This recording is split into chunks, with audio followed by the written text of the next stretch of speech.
Hey, what's up guys? Justin here with a beautiful view in Cyprus, and I just wanted to make this quick video because I see a lot of fitness pros asking, why aren't I more profitable? Why aren't I making more money? Why am I busy all the time but not seeing the results for all that hard work? So if you are one of those trainers who is busy, overwhelmed, burned out, and it seems like the harder you work, the harder things get, and you don't get any real results out of it, this is going to explain why. There are simply three things you've got to focus on. Okay, number one, you've got to start automating your lead generation. I see a lot of trainers spend too much time hustling and grinding and doing things that they think are going to work, like going to networking events, posting tons and tons of content, making hours of YouTube content. And look, nothing wrong with those things. Nothing wrong with them individually, but that's kind of stuff you should do afterwards, which are bonus strategies. Your bulk of lead generation should come from a solid automated system, most likely Facebook ads or some kind of paid advertising, or maybe a print advert that runs every month. And you want to get that consistent flow coming in that doesn't take your time. Sure, you set up the advert and the funnel the first time, but after that, it keeps running for you. That takes away 80% of the work. Then someone in your team can go out and do networking and things like that afterwards. But the organic way of getting customers is actually the slowest way. I don't want you to fall into that myth. You can start investing in Facebook for a very, very minimal amount, and it's going to give you so much more time back. So that's the first thing you've got to get in place if you're struggling and overwhelmed and don't have enough time. Getting ads running, yes, it will cost a bit of money, but you've got to invest in your business if you're actually serious about this. Okay, number two, you've got to then start systemizing what you're doing. If you want more free time, you've got to set things up so other people can do the jobs you're doing.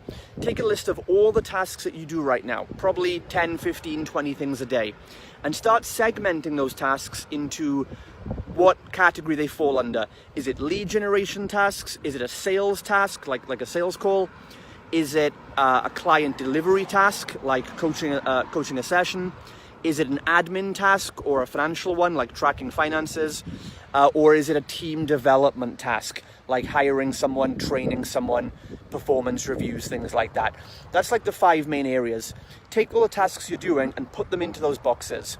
And then you want to start looking at which ones do you want to outsource first. That's a pretty simple decision. I would say that your ultimate role is to identify like the 5% of tasks that you are awesome at. I think Bedros Keuilian calls this the critical 5%. Find the 5% of all things that really you should be doing best. It's probably going to be things like maybe public speaking, developing your team, making systems, kind of back-end stuff like that. And then look at the things that should be outsourced first, things that you don't like and things you suck at, like admin work, like tracking finances, right? Like setting up Facebook ads, maybe. The stuff you don't want to do, get it outsourced, right? You get hold of the tasks that no one can do as good as you right now. And that's systems, right? So document those tasks, start by organizing them, then start documenting how you do those things or how you'd like them to be done. And then you can start finding people to do them for you. And the third step then is to start empowering a team. You haven't got to go out there and hire 20 people on day one, but once you know which tasks are going to be delegated first, that tells you who your first hire needs to be. For a lot of fit pros, it's probably going to be probably some admin help, or at least an accountant. And maybe a part-time assistant. That could be one of your clients very easily who wants some part-time cash, because you're not going to have you haven't got like a Fortune 500 company to run. So admin stuff should probably take no more than 1 or 2 hours a day at maximum. It's a very part-time, minimal job. It'll take you longer because people like me and you suck at it, right? But if you get someone with experience in administrative work, they'll be able to wrap it all up in an hour a day, and they'll actually charge you a lot less than you might be imagining. The next thing you might want to outsource, like I said, if you can automate some of the lead generation, then you might want to start looking for an apprentice to help you get out of some of the coaching hours. Because for a lot of coaches, it's the coaching hours that are taking up all their time. And they can't work on the business because they're too busy working in the business with the clients.